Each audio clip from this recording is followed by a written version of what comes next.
આપણી સાથે કોણ ગામના ખેડૂત જોડાયેલા છે? પહેલા મારે જાણવું છે કે આજે ગાંધીનગરમાં બોલાવવામાં આવ્યા છે 11 જેટલા આગેવાનોને સરકાર સાથે મીટિંગ છે, એટલે કૃષિ મંત્રી અને સીએમ સાથેની મીટિંગ છે. શું કહેવામાં આવ્યું છે? તમે એ મીટિંગ પતી ગઈ છે કે પછી હજુ બાકી છે? અત્યારે બેન વાત કરીએ તો અમે ઓન રોડ છીએ અને અમને અમારા ધારાસભ્ય જે પ્રકાશભાઈ વરમોરા છે એની મધ્યસ્થીમાં સરકારે અમારે હમણાં ટૂંક જ સમયની અંદર સરકાર સાથે કે જીતુભાઈ વાઘાણી અને મુખ્યમંત્રી સાથે બેઠક કરવાની છે. કયા કયા મુદ્દાઓ લઈને જવાના છો? કારણ કે વીજ થાંભલાનો વિરોધ અને એના સિવાય પણ બહુ બધા મુદ્દાઓ છે જેના ઉપર ખેડૂતો લડી રહ્યા છે.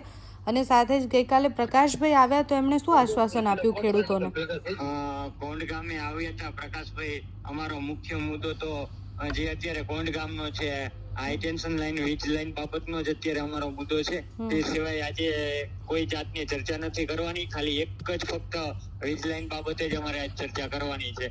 અને કોંડ ગામે પ્રકાશભાઈ આવ્યા હતા ત્યારે એમ કીધું હતું કે આપણી સાથે મુખ્યમંત્રી પણ વાત સાંભળવા તૈયાર છે અને કૃષિ મંત્રી પણ વાત સાંભળવા તૈયાર છે.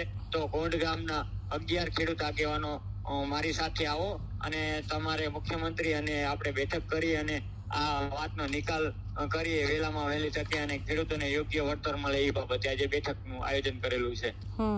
તો 11 આગેવાનો તમે ત્યાંથી સુરેન્દ્રનગરથી ગાંધીનગર આવવા માટે નીકળી ગયા છો ને? હા, નીકળી ગયા છે ગાંધીનગર.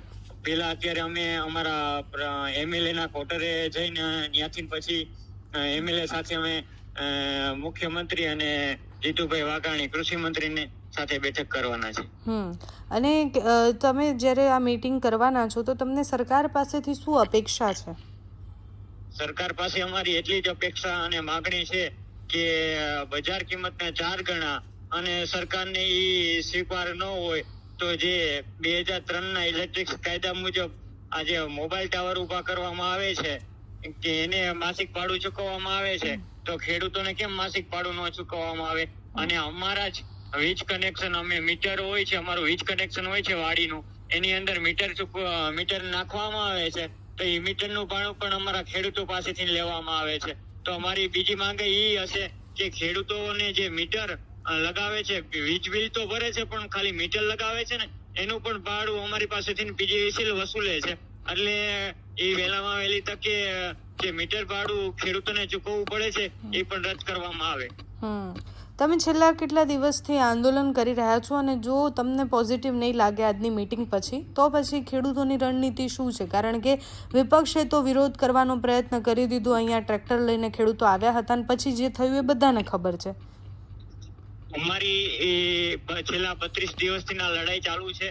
આ કોંડ ગામના ખેડૂતોની આ સાથે પહેલી બેઠક નથી, આ બીજી બેઠક છે. પહેલી બેઠક અમારી નિષ્ફળ ગઈ હતી અને એ બાબતે અમને સરકારશ્રી તરફથી કોઈ યોગ્ય જવાબ ન મળવાથી આજે આંદોલન અમારું ઉગ્ર બનવાથી સરકારને ક્યાંક એવું લાગ્યું કે ના, હવે ખેડૂતોની વાત સાંભળવી જોશે. એટલે અમે આજે આવ્યા છીએ સરકાર સાથે ચર્ચા કરવા અને આ બેઠકની અંદર જે બેઠકના અંતે જે બેઠક પૂર્ણ થશે પછી જ ખ્યાલ આવશે કે સરકાર શું કહેવા માંગે છે અને શું કરવા માંગે છે. અને આગળની રણનીતિ અમારી બેઠક પૂર્ણ થાય તે પછીની આગળની રણનીતિ અમારી તૈયાર થશે. Okay, thank you so much Shaktibhai.